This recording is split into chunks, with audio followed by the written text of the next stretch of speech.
थे, उन्हें हमने इस्लाम की दावत पेश की और हमने उन्हें इस्लाम के बारे में बताने शुरू किया। तो वो कहते हैं ये चीजें हमें ना बताओ, कहते हैं कि तुम लोग जो मतलब फोर्स कन्वर्जन करते हो, ये करते हो, वो करते हो। हमने कहा भाई आप दलील पेश करें ना, आप अपनी तरफ हम्म। से जो एविडेंस है आपके पास आप वो दिखाएं। और ये तो हमारा राइट है भाई, चेंज ऑफ रिलीजन ये हमारा राइट है। हमारा जो हम्म। हिंदुस्तान का जो संविधान है वो हमें ये परमिशन देता है, ये इजाजत देता है कि हम अपनी मर्जी से किसी भी रिलीजन को एक्सेप्ट कर सकते हैं। जी जी, ये पहली बात। देखें स्क्रीन तो पर है। बिल्कुल जी बिल्कुल। Profess and practise and propagate जी। जी जी आर्टिकल 25।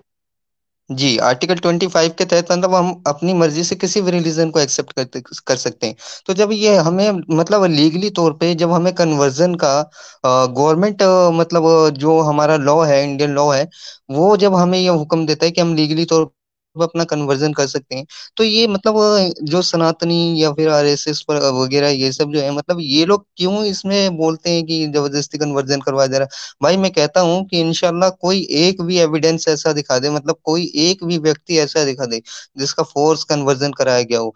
या तो वो वही हो सकता है जिसने किसी लड़की के लिए अपना रिलीजन चेंज किया हो, या किसी ने अपने हम्म। किसी के पैसों के लिए अपना रिलीजन चेंज किया हो, तो वो बाद में उल्टे सीधे बयानात दे सकता है। लेकिन आपको मतलब क्लियरली एक भी बंदा ऐसा नहीं मिलेगा जो सच्चा होगा, जो सच्चा अल्लाह पे ईमान लाया होगा, कि वो ये कह दे कि मेरा फोर्स कन्वर्जन करवाए गए। क्योंकि फोर्स हम्म। कन्वर्जन नाम की इस दुनिया में कोई चीज नहीं है। ये बेवकूफी है हिंदुइज्म को फॉलो करने वाले लोगों की, ये बेवकूफी है कि वो कोई इल्जामत लगाते हैं। मेरे को कितना मारा गया, सताया गया मेरे को, मैं आपको क्या बताऊं आमिर भाई, मैं कहना नहीं चाहता अल्लाह के सिवा किसी के आगे भी। मेरे ऊपर इतने जुल्म किए गए। इंडियन जो दिल्ली पुलिस है, उन्होंने मेरे को अरेस्ट किया। अरेस्ट करने के बाद थाने में मेरे से कहते हैं कि इस्लाम इज द टेररिज्म, कहते हैं कि अच्छा। मुसलमान तेरे को टेररिस्ट बना देंगे, ये कर देंगे, वो कर देंगे, बहुत डराया। रजन भाई, मैं ये चाहता हूं कि आप ये बात हमसे प्राइवेट में राब्ता करें, डिस्कस करें। और अगर हमें लगेगा कि आपकी स्टोरी कई लोगों को हिला सकती है, इंस्पायर कर सकती है, और कई लोग अल्लाह की तरफ आपकी बात सुन के आ सकते हैं, तो हम जरूर करना चाहेंगे। वरना जिस तरीके से इंशाल्लाह आप बात इंशाल्लाह। रख रहे हैं, मैं नहीं चाहता कहीं भी आपके लिए नुकसान हो, क्योंकि ये इस वक्त बिफरे हाथी हैं। ये किसी की नहीं सुन रहे। समझ रहे हैं ना आप? जी जी बिल्कुल बिल्कुल, इंशाल्लाह जरूर। इंशाल्लाह। तो आपकी स्टोरी जरूर सुनेंगे। आप अपनी बात मुकम्मल कर रहे हैं, बहरहाल इशारों में कर लें। अल्लाह आपको जी अपनी जी, हिफाजत मैं में रखे। मैं इतना चाहता हूँ आमिर भाई, इस वक्त के ये मतलब जो हमारे जिस जिस तरह से अभी भाई या फिर जो अभी एक सनातनी मौर्य साहब थे, मतलब ये लोग जिस तरह से कहते हैं ना कि मतलब फोर्स कन्वर्जन करवाया जाता है या कुछ कराया जाता है, तो ये चीजें पहली बात तो अपने जहन से निकाल दे कि फोर्स कन्वर्जन किसी का कभी कराया नहीं जा सकता। दूसरी बात कि ये पूरी जिंदगी भर का सवाल है, चेंज ऑफ रिलीजन, हम्म। ये कोई एक दिन और 2 दिन का खेल नहीं है। तो इंशाल्लाह पहली बात तो ये जो लोग मतलब इल्जामत लगाते हैं वो इल्जामत लगाना बंद करें। और दूसरी बात की पहले स्टडी करें, खुद की किताबों की स्टडी करें। मैं कहता हूँ इस्लाम को बाजू में रखो, पहले अपनी किताबों की स्टडी करो, उसमें क्या लिखा है उसको पढ़ो, उसका ट्रांसलेशन करो। उसके बाद आप आगे अपनी बातों को शेयर करें कि हाँ मतलब इस्लाम और हिंदुज्म में क्या डिफरेंस है, क्या फर्क है। तो इनशाला इससे जो है ना बहुत ज्यादा फायदा होगा। और बिना पढ़े लिखे लोग जो जाहिल बन के आ जाते हैं स्ट्रीम पे और बेवकूफी वाली बातें शेयर करते हैं, तो मैं कहता हूँ हम्म। वो अपने आप के सिवा किसी को भी नुकसान नहीं पहुंचा रहे। और इंशाल्लाह इस्लाम जो है ये रुकने वाला नहीं, ये हमेशा इंशाल्लाह फैलता रहेगा। चाहे जितनी भी अल्लाह। कोशिश कर ले कोई भी इसे रोक नहीं सकता इंशाल्लाह। बाकी अल्लाह। आप इंशाल्लाह बस जजाकल्ला खैर भाई, आप लोगों का अल्लाह रब्बुल आलमीन आप लोगों को हमेशा खुश रखे, सलामत रखे। आपने मुझे स्ट्रीम में ज्वाइन किया। आप इंशाल्लाह किसी और को ले सकते हैं, इंशाल्लाह फिर कभी मैं अपनी स्टोरी जो है मुकम्मल इंशाल्लाह। इंशाल्लाह शेयर करने की कोशिश करूंगा। अस्सलाम जरूर जरूर वालेकुम जरूर। वरहमतुल्लाहि वालेकुम वबरकातुहू। सलाम वरहमतुल्लाह। रजन भाई, इंस्टाग्राम पे जरूर रब्ता कीजिएगा और मुझे इंशाल्लाह इंडिकेट कर इंशाल्लाह। दीजिएगा उस पे, आपके पास हो तो इंशाल्लाह। ठीक है। इंशाल्लाह जरूर इंशाल्लाह। थैंक यू रजन भाई। Thank you.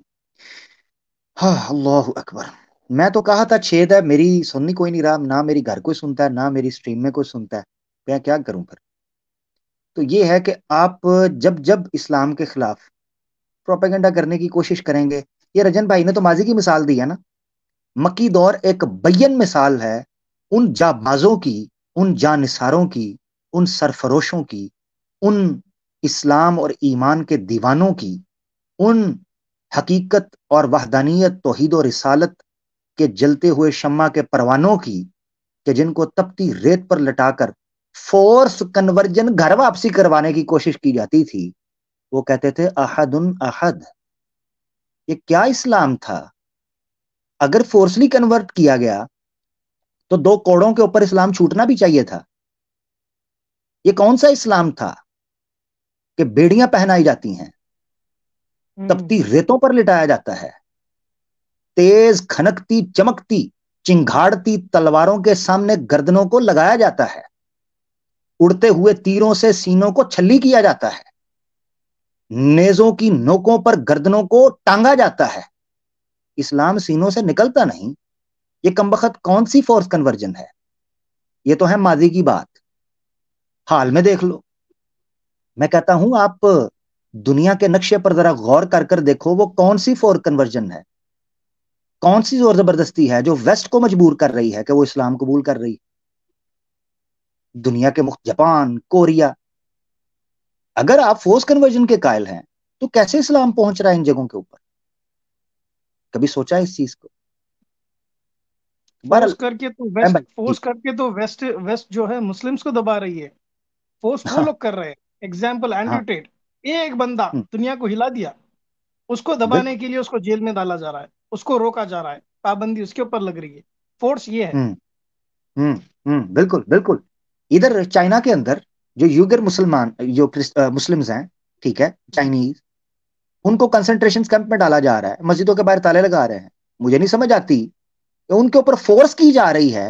यानी एक मिनट के लिए सोचे ना, एक चीज फोर्स से की गई थी, वो दोबारा फोर्स से होनी चाहिए। अगर किसी ने फोर्स पर इस्लाम कबूल किया, फोर्स करके उसको वापस लाना चाहिए। वापस क्यों नहीं आता? वो कमबख्त दीवाना, वो दरवेश, वो वापस क्यों नहीं आता? कौन सी चीज है लज्जत है ईमान कि दो आलम से करती है बेगाना दिल को, अजब चीज है लज्जत आशनाई। ये क्या लज्जत है कि जब आपको हकीकत से रूबरू होते हैं और ईमान से आंखें मिलाते हैं, वाहतहू ला शरीक के सामने सर झुकाते हैं, रिसालत के तमगे को सीने पर सजाते हैं, आखिरत में खुदा की हुजूर और बारगाह पेश होकर जवाबदेह होना है, इस हकीकत के साथ जिंदगी गुजारने की कोशिश करते हैं, कोशिश। तो क्या वजह है कि आप पलटते नहीं फिर? सवाल ये है। क्या वजह है कि वो लोग 20-20 साल जेलें काट, मैंने अभी पिछले दिनों नाम लिया था, जो बाद में प्रेसिडेंट बने युगोस्लाविया के, ठीक है, और वो टर्किश सल्तनत उधर से आए वापस, ठीक है, और उनकी डॉक्यूमेंट्री भी बकायदा जो है, वो आपका क्या चैनल है यार, वो ये जो है बीबीसी है या पता नहीं अल जजीरा है, मेरे जहन से निकल गया, शायद अल जजीरा है। उन डॉक्यूमेंट्री अली इजबक की, जिसकी मैंने किताब रिकमेंड की थी, Islam between West and East, East and West, किताब रिकमेंड की, वो बाद में प्रेसिडेंट बने। वो बंदा 20 साल की जेल काटता है अपने इस्लामी नजरिए की वजह से।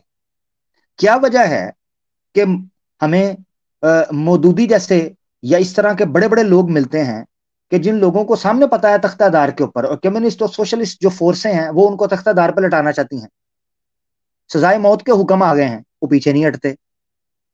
क्या वजह है कि सैयद कुतुब जो है, उसको 1960s के अंदर मिस्र में जेल में पकड़ा जाता है, उसके घर से जब उसको उठाया जाता है, पीछे बीवी बच्चे तरसी हुई निगाहों से देखते हैं, वो कहता है तुम्हें क्या हो गया है, मैं जिस रास्ते के लिए जा रहा हूं तुम्हें पता है इसका अजर क्या है? उसको फांसी पे लटका दिया था 1966 में। और जेल में पहुंचकर फोर्स कन्वर्जन, जेल में पहुंचकर जमाल अब्दुल नासिर का एक जर्नल, सोशलिस्ट और कम्युनिस्ट दाहरिया, वो सैयद कुतुब से पूछता है कि जनाब अगर आप पेपर के ऊपर मुझे ये लिख दें कि आपको माफी देते हैं, आप माफी मांग लें, अपने उन बयानात से पीछे हट जाएं जो आपने अपनी किताबों में लिखा है, तो हम आपको फांसी नहीं देंगे, माफ कर देंगे।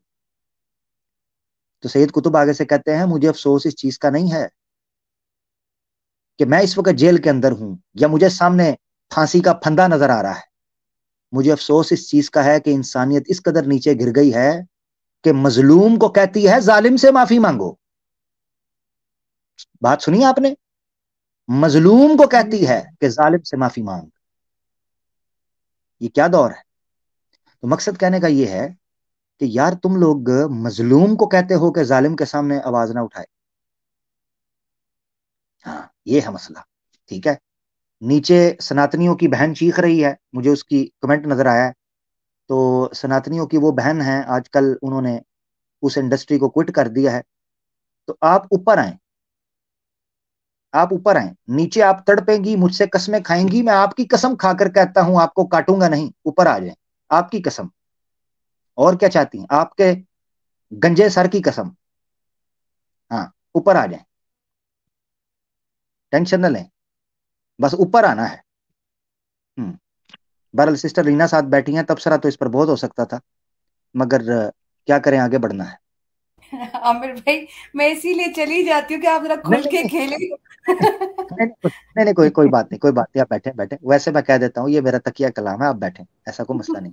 सैम भाई कुछ कहना चाहते हैं? अगले कॉलर को लें, हम एक दो कॉलर लेंगे बस, उसके बाद हम देखते हैं कहाँ मजलिस चलती है। बिल्कुल बिल्कुल, लीजिए आमिर भाई। जी जी, ये गवर्नमेंट इंडिया के नाम से कोई भाई आए हैं, गॉस इंडिया, गव्स इंडिया। जी, गव्स इंडिया ही मेरा नाम है। जी आमिर, मैं आपकी कुछ स्ट्रीम्स वगैरह मैंने सुनी है, कुछ वीडियोस वगैरह देखी हैं। उसमें से एक वीडियो में तो आप ये प्रूव करना चाह रहे हैं सनातनियों को, पता नहीं उल्टे सीधे वो बाबे वगैरह को दिखा के कि ये लोग वर्स्ट ऑफ क्रिएचर्स हैं, जो कि कुरान में लिखा है, और आप वीडियो दिखा के प्रूव भी कर रहे हैं, कह भी रहे हैं कि भाई वो तुम हो वर्स्ट ऑफ क्रिएचर्स। ये करना सही है आपकी नजर में? भाई टॉपिक है कौन बनेगा मसीही का मसीहा, ठीक है? अच्छा, हाँ इंडिया भाई, ठीक है एक चीज मैं पैटर्न बता देता हूँ। नॉर्मली जी। ऐसे होता है, हम दो तरह के सेशन करते हैं। एक सेशन लाइव स्ट्रीम होता है जिसमें ओपन क्वेश्चन आंसर सेशन होता है, काश आप उसमें होते तो मुझे बड़ा मजा आता, मैं एंटरटेन करता आपकी इस बात को। मगर जब कोई विषय होता है, खास मुद्दा होता है, तो हमारी कोशिश होती है उसी को लिया जाए कि आके दूसरे दोस्तों के साथ ज्यादती ना हो जाए, चलिए ठीक है? सॉरी मैं अभी, चलिए ठीक है, मसीही की आप कह रहे हैं कि इंडिया में जो हिंदुत्व कैटेगरी के लोग हैं वो जी ईसाइयों पे बहुत जुल्म कर रहे हैं, आपका ये टॉपिक है, और है ना, और उनको अपना रिलीजन प्रोपगेट वगैरह करने नहीं दे रहे, ये आपका है। पर सर मैं ग्राउंड रियलिटी बता रहा हूँ, कोई जुल्म वगैरह कहाँ से? आप देखिए नॉर्थ ईस्ट इंडिया में क्रिश्चियंस हैं, यहाँ पे चर्च इतने खोले जा रहे हैं, हमारे यहाँ किसने चर्च पे हमले किए हैं, किसने चर्च पे आग लगाई है, दो तीन इक्के दुक्के इंसिडेंट्स को छोड़ के। बल्कि मेरे को हैरानी होती है आपको अपने पाकिस्तान का नहीं दिखता है, जहाँ पे फोर्स कन्वर्जन की अभी आप बात कर रहे थे, वहाँ रूटीन नहीं है, पता नहीं, आप खुद बताइए मेरे को। वीडियोस आपने खुद ने देखी होंगी जहाँ लड़कियों को उठा लिया जाता है। अच्छा भाई, आपने कहा कितने केसेस होते हैं इंडिया में? सर इक्के दुक्के साल में, मुश्किल से। साल क्रिश्चियंस, ठीक है जी सर, क्रिश्चियंस का। क्रिश्चियंस के खिलाफ। हाँ जी, अब जरा जरा साथ रहिएगा मेरे। ये जी जो मैं आपके साथ शेयर कर देता हूँ, ये आपकी स्क्रीन के ऊपर है, ये सिर्फ 1 साल की रिपोर्ट, ठीक है? 1 साल। ठीक है सर। हाँ हाँ, पता कितने हैं? 3,000 के लगभग केसेस हुए हैं 6 महीनों के अंदर। इन पे काउंट करें कितना है? इक्का दुक्का साल का है ना, आपने 6 महीने के अंदर 3,000 से ऊपर केसेस हैं सिर्फ 2017 में। सर ये क्या हजार में फिगर्स हैं क्या, ये जो वाई एक्सिस पे जो? जी जी जी जी, मैं आपको मैं आपको दिखाता वो हूँ। वाई एक्सिस पे सर नहीं, वो थाउजेंड्स में नहीं है, वो एक्चुअली 30-40 वही फिगर्स होंगे, इतने हो ही नहीं सकते। 30 था, इक्का दुक्का तो मैंने नहीं है ना? हाँ, चले आपका अब फिगर भी सर, मान लेते। हाँ मैं जी हाँ मैं आपको बताता हूँ, एक बकायदा रिपोर्ट है, मैंने शेयर भी की थी डिटेल के अंदर। उसमें सिर्फ जी आमिर भाई, वो दो, रिपोर्ट शेयर कर दीजिए। हाँ मैंने स्क्रीन के ऊपर शेयर की थी कि 2 महीने के अंदर, 2 महीने के अंदर करीबन 45 केसेस, 2 महीने के अंदर 45 केसेस दिखाए गए हैं जो रिपोर्ट हुए हैं, जिनमें हजारों लोगों का नुकसान हुआ है और हजारों लोगों को गांव छोड़ के जाना पड़ा है, फोर्स किया गया उनको, उनके चर्चेस को बंद किया, आग लगाई, ये सारी चीजें हैं। देखिए पाकिस्तान का अगर विषय होता, मुद्दा होता, आप मुझे पाकिस्तानी की तरह ट्रीट ना करें। इस वक्त बात हो रही है इंसानियत की। पाकिस्तान में अगर हो रहा है, चले मैं आपके दुख दूर कर देता हूँ, मैंने पहले भी किया था, आपसे पहले भाई आए थे, वो भी पाकिस्तान की बात कर रहे थे। अगर पाकिस्तान में ऐसा कुछ हो रहा है, बिल्कुल गलत हो रहा है, चाहे वो कोई मुल्ला कर रहा है, कोई मुसलमान कर रहा है, या कोई और कर रहा है, ये गवर्नमेंट कोई भी कर रहा है, गलत हो रहा है। मैं तो ये कहता हूं, आप मान ही नहीं रहे, आप कहते हैं हो ही कोई नहीं रहा, इक्का दुक्का हो रहा है। आपने ऐसे इक्का दुक्का, आपने पता कैसे कैजुअली, जैसे मक्खी नहीं मर जाती, घर में बंदा ऐसे हाथ लाता है मक्खी मर जाती है, मच्छर, आपने ऐसे कहा इक्का दुक्का हो रहा है। वो सर मैंने इसलिए इक्का दुक्का, मैं अभी भी वही कह रहा हूँ कि सर बहुत कम, ना के बराबर केसेस होते हैं, और जो इक्का दुक्का भी मैंने कहा था वो भी कोई ऐसे बहुत वायलेंट किस्म के केसेस नहीं होते हैं। कोई एक साथ भीड़ मिल जाती है और एक आधा पत्थर अगर चर्च पे फेंक देती है, so that is not a very, बहुत ही ज्यादा कोई सीरियस या वायलेंट क्राइम हो गया कि भाई कई लोगों को मार डाला। जबरदस्त। आपको पता है इंडिया इस वक्त सीपीसी की कैटेगरी के अंदर है इंटरनेशनली। फुल फॉर्म बताइए तो सीपीसी की।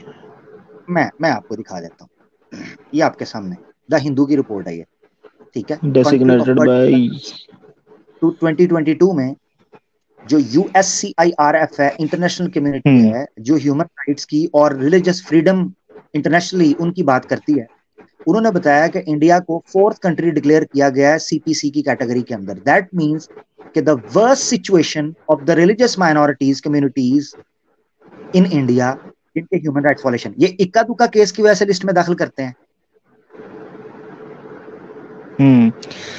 सर आप बताइए, अगर इतना ही जुल्म आप कह रहे हैं, आगे देखें। हाँ जी बोलिए। वर्ल्ड वॉच मॉनिटर है, Indian Christians faced almost as many attacks in the first half of 2017 as all of 2016।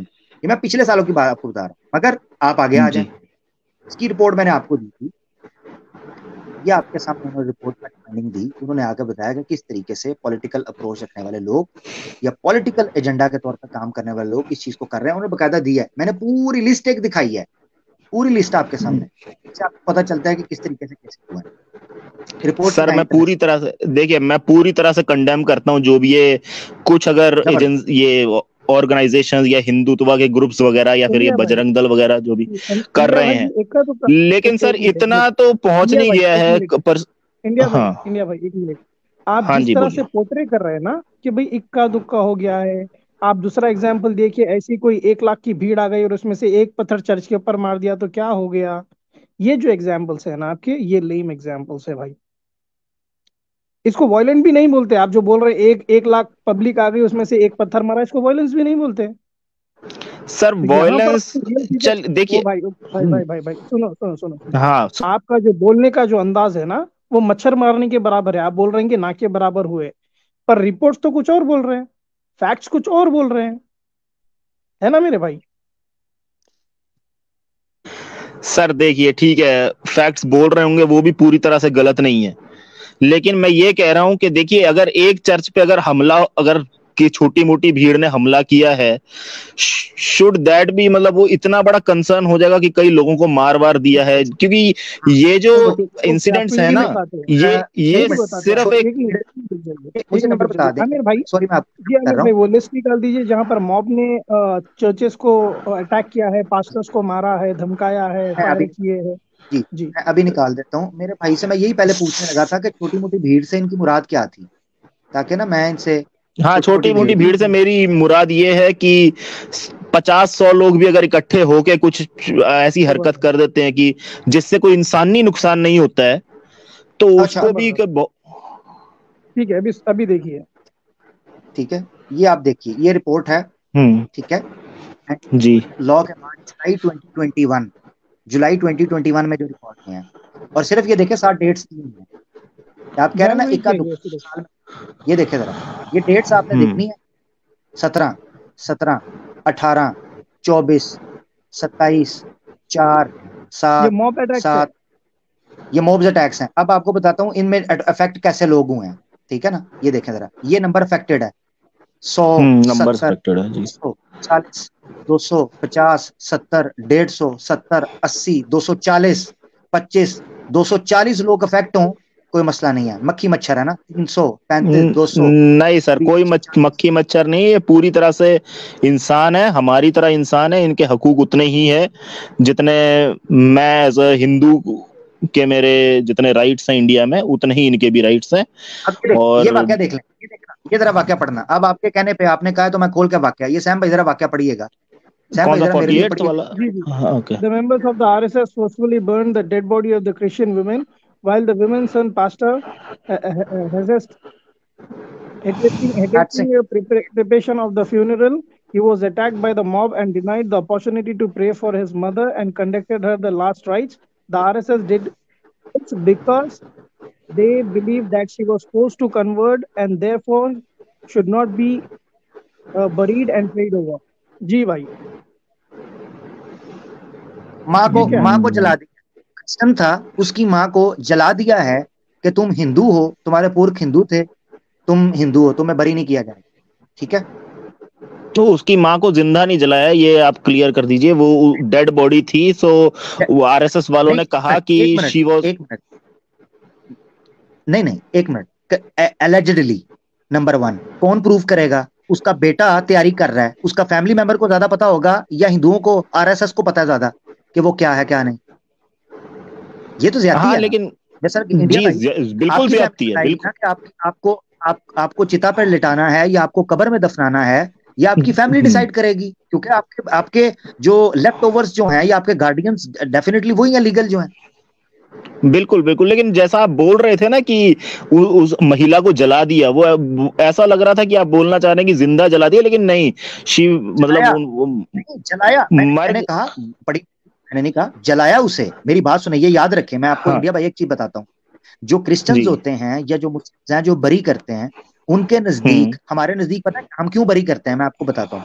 इस्लाम के नजदीक और क्रिश्चियंस के नजदीक बरी इसलिए किया जाता है कि हमारे नजदीक एक शरीर की वैल्यू उतनी ही है जितनी जीवत की होती है। हमारे यहाँ ये माना जाता है कि अगर किसी मरे हुए, मृत्यु हुए व्यक्ति का भी हाथ काटा जाएगा या गर्दन काटी जाएगी या उसको आग लगाई जाएगी, it is as it is you are burning alive. You think what I am saying? Sir आपके नजदीक ठीक है, वो ऐसी हो सकती है धारणा आपकी कि मरे हुए इंसान को जलाया जाए, it is equivalent to burning alive, but burning the dead, India भाई आपकी आवाज कट रही है, मेरी बात सुने। आप ये नहीं देख रहे, देखे मुझे अफसोस ये हो रहा है कि आपको बर्निंग अलाइव और उसके ऊपर इशू है, आपको ये इशू नहीं हो रहा कि एक औरत को जला दिया गया है, चाहे मुर्दा है वो, और उसके राइट से उस पर वायलेट कर दिया गया है, जो उस बच्चे का राइट था कि अपनी माँ का अंतिम संस्कार करता अपने जेन्युइन तरीके से, जो वो था। नहीं, बिल्कुल मैं कंडेम करता हूँ इस चीज को। अगर वो कन्वर्ट भी हुई है तो भी उनका यही राइट है कि भाई वो अपने जो भी प्रेजेंट रिलीजन है उसके तौर तरीकों से वो दफनाई जाए, या फिर जो भी भाई फोर्सफुली ये मॉब ने किया है। तो ऐसे अनगिनत केसेस है भाई, बहुत केसेस है। ये सिर्फ जो है 6 महीने का डेटा है जिसमें 1000 से ऊपर लोग अफेक्टेड हो गए 6 महीने। और ये मॉब ये रिपोर्टेड केसेस है सैम भाई, सर अनरिपोर्टेड पता नहीं कितना है। Oh, exactly, yes. नहीं सर, रिपोर्टेड मैं आपको बताऊं, पूरा देश अच्छी तरह पुलिस स्टेशन से कवर्ड है और हर चीज रिपोर्ट होती है। इंडिया भाई नहीं, हर चीज रिपोर्ट नहीं होती, मैं आपको सबूत देता हूँ, उसकी भी रिपोर्ट मैंने दिखाई थी। मैं आपको एक चीज बताता हूं, सर इस तरह का जो वायलेंस होता है ना, जो कि मॉब वायलेंस, ये बहुत अच्छी तरह इंडिया में रिपोर्ट हो जाता है। आपको एक चीज को इंसाफ नहीं मिलता है भाई, केस रजिस्टर्ड नहीं होते हैं, कैसे कितने केसेस आए हुए अपने सामने, ये गवर्नमेंट खुद बोलती है। एग्जैक्टली, मैं आपको बताता हूँ। एक तो मयूख भाई ने जो बात की, जिस तरह सैम भाई ने कहा 2 महीने के हैं, 3 महीने के, और मयूख भाई ने कहा कि रिपोर्टेड, जो सिर्फ रिपोर्ट हुए हैं। प्लस पॉइंट इसके ऊपर पता है क्या अफसोस की बात ये सिर्फ मध्य प्रदेश एक स्टेट है, ये एमपी की रिपोर्ट है। लो, can you imagine? Madhya Pradesh सिर्फ मध्य प्रदेश है ये, जुलाई 2021 की। बाकी प्रोसिक्यूशन इंसिडेंट्स अभी रिकॉर्ड इसमें लाए नहीं इस रिपोर्ट के अंदर। उन्होंने सिर्फ एक, ये देखा ना, मैंने आपको स्टार्ट में बताया, इस रिपोर्ट के, उन्होंने इस रिपोर्ट के स्टार्ट में कहा है मध्य प्रदेश केस स्टडी। उन्होंने मध्य प्रदेश को, जहां पर एंटी कन्वर्जन लॉज इम्प्लीमेंट किया गया, केस स्टडी के तौर पर लिया है। हाँ, कि सिर्फ हम देख सकें कि आया इसका क्या असर पड़ा है उस चीज के ऊपर, ये चीज है। अब आ जाते हैं रिपोर्ट होते हैं या नहीं होते। भाई देखें, ये रिपोर्ट आपके सामने है, ये जरा देखिएगा इंडिया भाई, यूनाइटेड स्टेट्स कमीशन रिलीजियस की ये रिपोर्ट है, एनुअल रिपोर्ट 2020 की। इसमें पेज नंबर 20 के ऊपर अगर आप चले जाएंगे, ये एक पीडीएफ में आपको मिल जाएगी, उसमें लास्ट के अंदर कहते हैं home ministry instructed the national crime records bureau, NCRB जो है इंडिया का डिपार्टमेंट है, जो कि क्राइम रिकॉर्ड करता है और स्टैट्स बताता है आपको कि क्राइम रेट बढ़ा है, कम है, किस किस्म की क्रिमिनल क्राइम कौन सा हुआ है, सेक्टेरियन कौन सा हुआ है, इंटरफेथ कौन सा हुआ है, पॉलिटिकल राइट्स कौन से हुए हैं, वो सारी डिटेल देता है, और मर्डर्स, रेप, ये नेशनल क्राइम रिकॉर्ड ब्यूरो ने, जी, होम मिनिस्ट्री ने instructed the national crime record bureau to omit lynchings from the 2019 crime data report. क्या मतलब है कि एनसीआरबी को इंस्ट्रक्ट किया जाता है, फोर्स किया जाता है, यहाँ थोड़ी सी टेक्निकल जी, टर्म, होम मिनिस्ट्री द्वारा कि वो जो भी लिंचिंग्स के केस हैं वो अपनी डेटा से हटा दे, ये लिखा हुआ है, ठीक है। हाँ, समझ गए भाई, थैंक यू माशाल्लाह, आप एजुकेटेड हैं। अब मैं आपको बता रहा हूँ कि ये जो आपको फील होता है ना कि केसेस अगर होते तो आते, जब डाटा सेंटर जहां से ऑथेंटिक न्यूज आपको मिल सकती थी गवर्नमेंट द्वारा, उसी को ही करप्ट कर दिया और फोर्स किया गया, तो भाई आपको स्टैट्स कहां से मिलेंगे, नंबर्स कहां से मिलेंगे जनमन? चलिए सर, जो आपने जो अभी मेरे को पीडीएफ फाइल दिखाई थी जिसमें आपने मध्य प्रदेश की केस स्टडी दिखाई थी, आप ठीक है, मैं इसको भी कंडेम करता हूँ बिल्कुल, लेकिन वो सर देखिए, आप इसको ऐसा दिखाना चाह रहे हैं कि जैसे पता नहीं इंडिया में कितना ज्यादा कि क्रिश्चियंस के साथ मतलब नाइंसाफी हो रही है।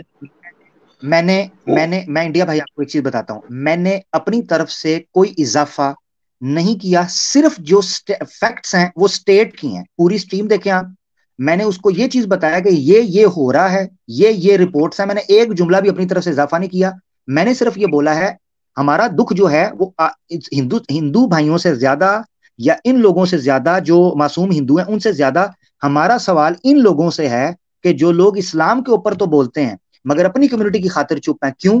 क्योंकि हिंदुओं से पैसे लेते हैं। अगर आपने इंसाफ की बात करनी है तो आप हिंदुओं ने जो गलत किया उसको भी गलत कहो, जैसे आप कह रहे हो, यू आर द मैन, आपने जो बात की है ये बंदों वाली बात है कि जो गलत है वो गलत है। मैं ये नहीं कह रहा इंडिया में अगर तबाही मच गई होती तो इंडिया का सर्वाइव कर रहा होता इंटरनेशनली, पाकिस्तान से ज्यादा प्रॉस्परस है इंडिया, ग्रो कर रहा है, हम मानते हैं, आपका जीडीपी अच्छा, सारी चीजें। इशू ये है कि जो हकीकत है, ज्यादती जहां हो रही है उसके खिलाफ आवाज तो उठानी पड़ेगी। मिसाल के तौर पर एक घर में अच्छी ग्रोसरी का सामान आ रहा है, अच्छा खाना पीना आ रहा है, गाड़ी भी है, गार्ड भी हैं, लॉन्ड्री भी हो रही है, हर चीज मिल रही है, बिजली भी आ रहा है, हर चीज फ्लरिश कर रही है, मगर अगर किसी का हक मारा जा रहा है, क्या उस पर बात नहीं होगी? सिर्फ इस बुनियाद के ऊपर कि आप ये सर कोई हक हो गया? सर कोई हक नहीं मारा। देखिए, मैं खुद एक बड़े शहर में भी रह चुका हूँ, मैं गांव में भी रह चुका हूँ। यहाँ पे अब मैं जहाँ गांव में रह रहा हूँ, इतने सारे चर्चेस वगैरह हैं, मेरे को तो आज तक हमारा एक वो नौकर भी है क्रिश्चियन, मेरे को तो कभी ऐसा नहीं लगा कि आप किसी से भी पूछिए कोई परसिक्यूशन वगैरह, अगर छोटे मोटे जैसे आप कह रहे हैं कि ये जो चर्च पे छोटा मोटा हमला कर दिया या फिर प्रेयर रोक दी है, तो उससे इतने लोग, इंडिया भाई हम घूम के ना उधर वापस आ गए हैं, क्योंकि आप दोबारा वो बोल रहे हैं जो आपने गुफ्तगू के स्टार्ट में कहा था, मैं दोबारा आपके सामने रख रहा हूँ, सुने, आपके पास नहीं हो रहा, आप लोग अच्छे लोग हो गए, आप नहीं कर रहे, आप अच्छे हैं, आप नहीं कर रहे क्योंकि आपने सीधा कहा कि वो कर रहा है वो गलत है, आप अच्छे हो गए भाई। हमने कब माइंड किया है, हमने कब कहा है कि सराय सनातनी एक तरह है? हम ये कह रहे हैं, ये आमिर हक नहीं कह रहा, ये कोई इंडिया न्यूज नहीं है, ये कोई पाकिस्तान न्यूज नहीं है, ये कोई चाइना न्यूज नहीं है, इंटरनेशनल थिंक टैंक सर्वे करने आते हैं और अपने फैक्ट फाइंडिंग रिपोर्ट में ये कंक्लूड करते हैं, इंटरनेशनल कम्युनिटी सीपीसी के अंदर इंडिया को डालती है 2022 के अंदर, और ये डालने का मुराद ये है कि यहाँ पर एक्सट्रीम वर्स्ट जो रिलीजियस कम्युनिटीज हैं, माइनॉरिटी हैं, उनके ह्यूमन राइट्स की वायलेशन हो रही है। That's what is the fact. Sir तो आप ये तो बिल्कुल ही गलत, ये रिपोर्ट तो सर बिल्कुल ही जो गलत है कि वर्स्ट ह्यूमन राइट्स वायलेशंस, कहाँ से सर वर्स्ट ह्यूमन राइट्स? तो sir one of the worst भी सर कहना गलत है। मैं तो हैरान होता हूँ कि आप देखिए कैसे वन ऑफ द वर्स्ट हो सकते। आपको राइट है, आपको राइट है, आप कह सकते हैं, आपको राइट है। नहीं तो गलत तो कह रहे हैं ना, आपको राइट तो है, आप कह सकते हैं, लेकिन गलत कह रहे हैं ना, गलत इन्फॉर्मेशन। ये सीपीसी की जो रिपोर्ट है, जो नहीं देखिए सुनिए, जो हाँ तो गलत है, फिर वो सीपीसी की रिपोर्ट भी गलत है, कि एग्जैजरेट करके दिखा देते हैं फिर वो, मतलब क्या छोटी ये रिपोर्ट को। आप क्रिश्चियंस की हालत सीरिया, इराक में और अफगानिस्तान, सुने जरा, इसका हल बता देता हूँ, आप सुन कर दें सीपीसी की रिपोर्ट को, जो यूएस ग्लोबल रिपोर्ट आई ह्यूमन राइट्स की, उसको सू कर दे गवर्नमेंट, तो नहीं कर रही। मोदी गवर्नमेंट को चाहिए ना, इतना इंटरनेशनल, एक मेरी बात सुने, इतना डिप्लोमेटिक टाइज है, इतनी स्ट्रांग आपकी लॉबी है इंटरनेशनल मीडिया में या इंटरनेशनल कम्युनिटी में, सू करें सीपीसी को। ये क्या कर रहे हो, हमारा इमेज खराब कर रहे हो, ऐसा कुछ भी नहीं है, आगे चेक करो। मैं आपको बताता हूँ एक चीज, पिछले दिनों सर मैं होता तो गवर्नमेंट में पक्का मैं करता जी। जरा सुनिए, एक जुमला सिर्फ सुन लें, आप बात आगे चलना चाहता हूँ। मयूर भाई ने भी कुछ बोलना है, सैम भाई ने भी बोलना है, उनको मौका देते हैं, मैं ही बोलता जा रहा हूँ। सिर्फ एक आखिरी पॉइंट रखता हूँ, चाइना के बारे में मसला हुआ, चाइना ने सीधे हाथ खड़े कर दिए। हम चाइना को कंडेम करते हैं कि उसने ह्यूमन राइट्स की एक्सट्रीम वायलेशन की हुई है, खासतौर पर मुस्लिम माइनॉरिटीज की, हम उनको कंडेम करते हैं। क्यों? क्योंकि उन्होंने इंटरनेशनल जो यूएन जो ह्यूमन राइट्स कंसीडर किए गए हैं उनके साथ ये एग्रीमेंट होता है कि अगर ये खबर मिली कि आप किसी माइनॉरिटी या कम्युनिटी के साथ वायलेट कर रहे, उनके ह्यूमन राइट्स वायलेट कर रहे हैं, तो हमारे थिंक टैंक्स को ये राइट होगा कि वो वहां आके सर्वे करें और अपनी रिपोर्ट दें। चाइना ने हाथ खड़े कर दिए। हम कहते